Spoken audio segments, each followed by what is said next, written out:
छोटे छोटे अंगूरी बा पहुँचे न राजा जी हो, पानी बीचे बानी कुलात जी। सासू ना घरवा बाड़ी ननदो ससुरवा हो, तब बानी रहुआ सारा मात जी।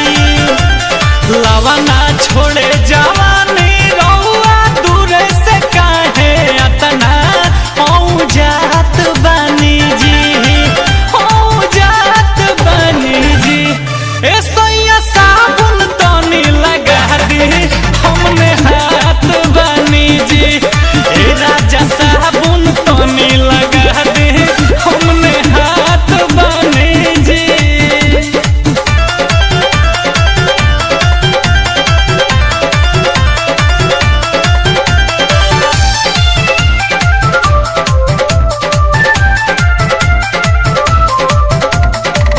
राजभोगी कंचन